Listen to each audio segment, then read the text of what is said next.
Balancing in the scorpion, Vrischikasana is very interesting. It's a kind of fine balance between allowing and resisting. In some ways, we're resisting, we could say, balance between making an effort and surrendering.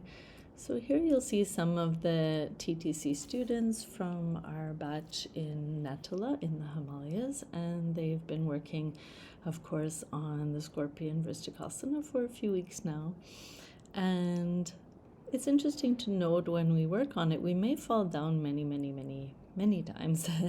And noticing which way we fall tells a lot about whether we're making enough effort, whether we're arching the back enough, whether we're resisting in some way. So the feet actually need to kind of resist. They need to push forward in a sense. There's something very interesting said about Kalaripayattu, the Kerala form, ancient form of martial art.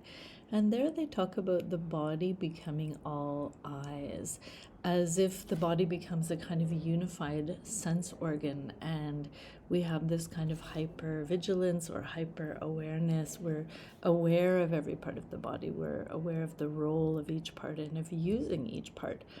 And so this is kind of what we're doing in the scorpion. So watching as you go through, am I kind of well attuned with my surroundings? Do I feel comfortable where I am? This will have some bearing on the scorpion.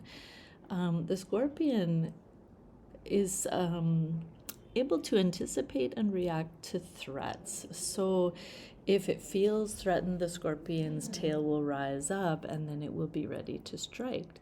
So it's responding very instinctively to the threat by rising its tail up.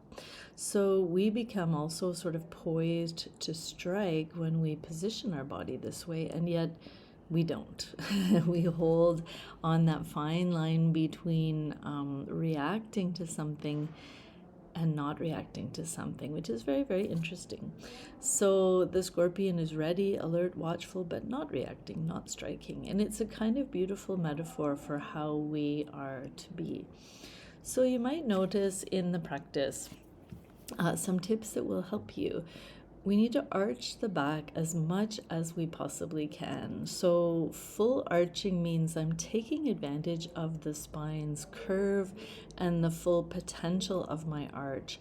When I use the full potential of my arch, then the spine becomes very optimally strong. It becomes a very good structure for me. We need to have also the shoulders positioned directly over the elbows. And this creates a kind of alignment which allows me to balance here.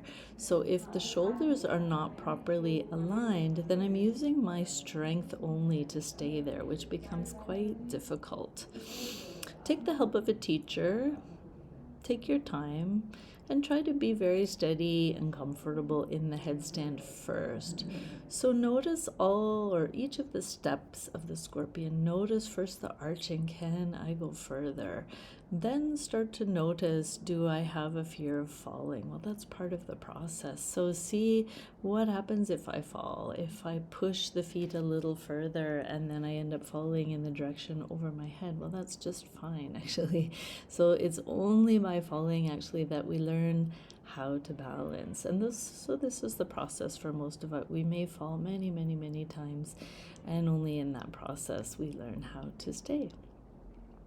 So I wish you all the best in your practice.